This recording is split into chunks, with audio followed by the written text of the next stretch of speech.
Hi guys!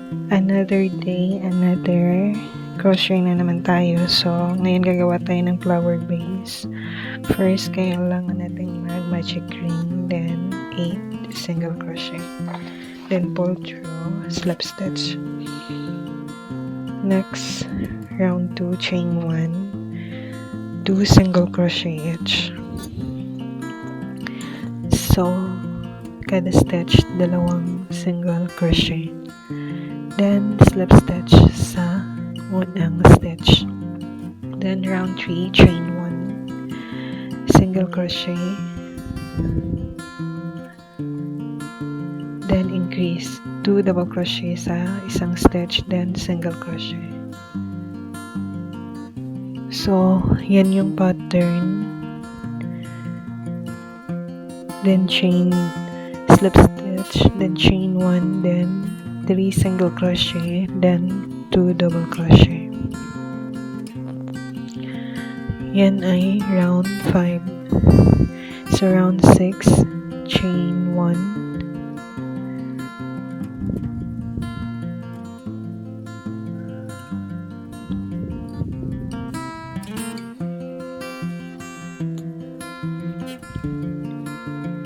then dito tayo sa round 7, chain 2. So back loop, double crochet.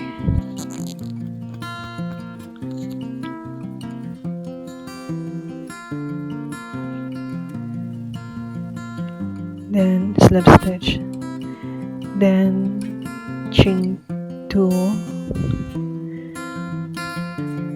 4 double crochet, front post, then double crochet ulit. So, yan yung pattern. 4 double crochet, front post, 4 double crochet, front post. So, until the end. So, round 8.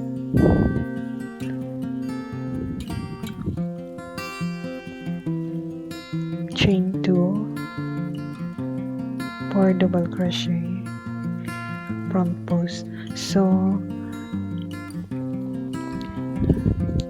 round 8 and 9, pareho lang sila. Then, sa round 10, chain 2. So, 2 double crochet, 2 increase, then chain 2, front post. So, dito, pahaba na siya.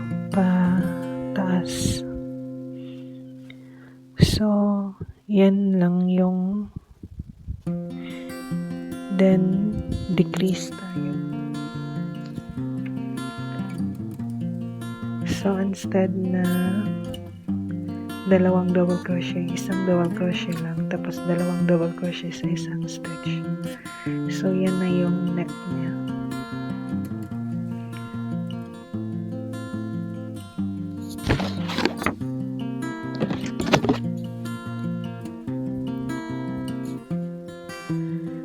So, dito isang double crochet na lang, then front post.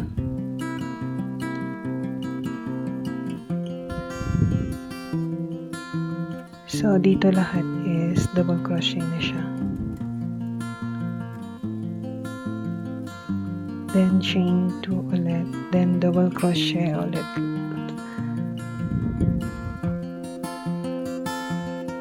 Then, front post.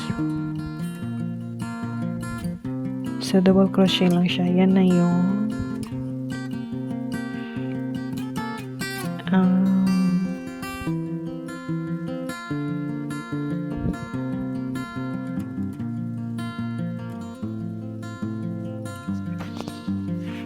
so, dito, palagi lang siyang double crochet. Then, pag front post, yan, front post ka ulit.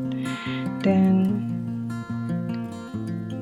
dito, wala nang increase, wala na ring decrease, lahat na double crochet. Kasi nasa last na ng yung sa ibabaw na niya. So, kailangan na natin mag-double crochet.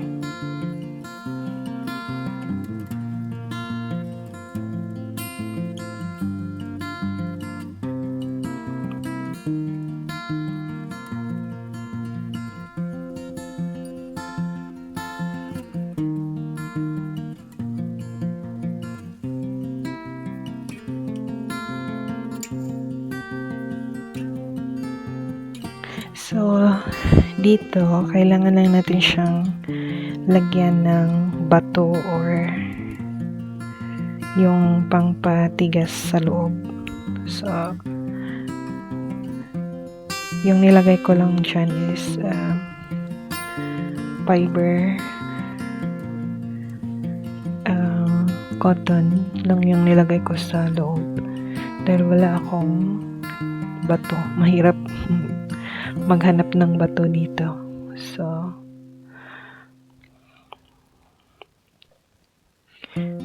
kaya medyo hindi siya sturdy. Para maging sturdy yung ano niya, pwede niyo siyang lagyan ng bato o di kaya gawin niyo is alam niyo yung tayubong, yan lang, i-mix mo lang ng tubig, then i-brush mo dyan sa sa ginagawa mo para maging harden siya. Hindi ko lang siya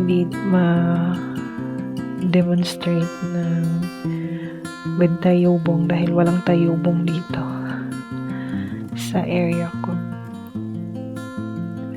So, kaya hindi siya, medyo siya lumpy. Dapat sturdy siya. So, dito, yan na yung last slip stitch. So, kailangan na nating i-hide yung tail ng ating yarn. So, kaya ganyan siya. Kailangan lang lagyan ng pangpatigas sa loob or i-brush nyo siya ng tayubong. Pwede din ata yung cornstarch, pero kailangan nyo siyang i-dilute sa water.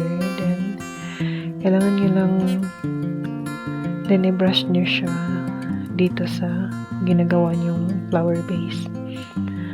So, nilalagyan ko lang siya ng konting fiber cotton dyan sa loob, pero hindi talaga siya sturdy dahil walang bato. Hindi ako nakahanap ng bato. Kaya hindi siya masyadong sturdy dyan. So, sa last na part is kailangan lang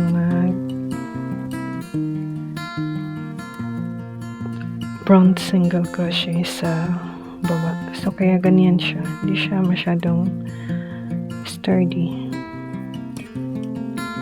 So, kanina nag-front loop tayo. Nag-back loop tayo. Ngayon sa front loop, kailangan nating single crochet para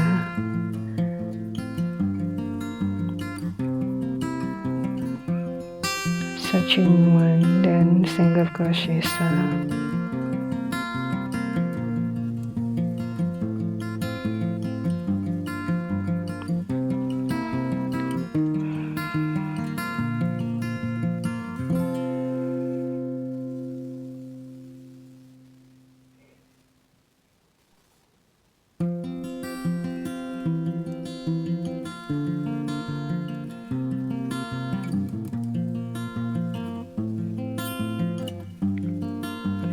So, single crochet lang yan lahat.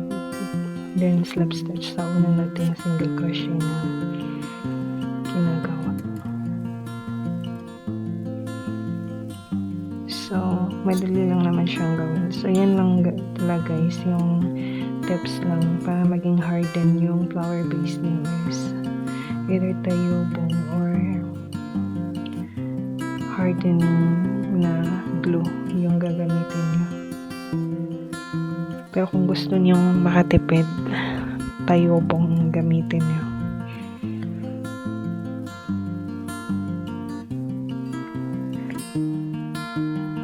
Then, hide lang natin yung tail ng ating yarn. Then, i-cut natin yung yarn.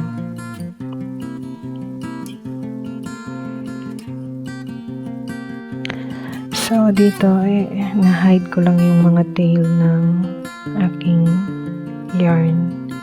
Then, cut yung excess para maging invisible na yung yarn na yung last.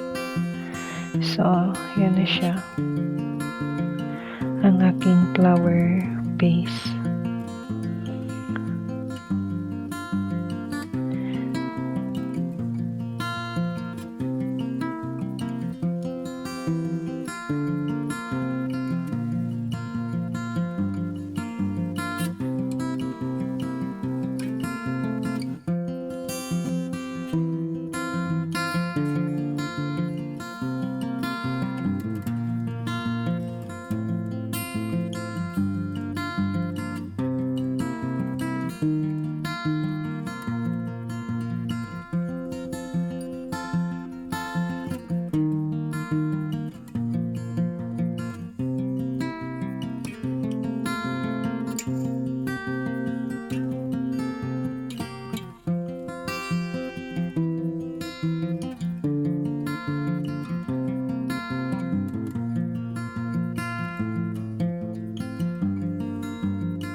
listen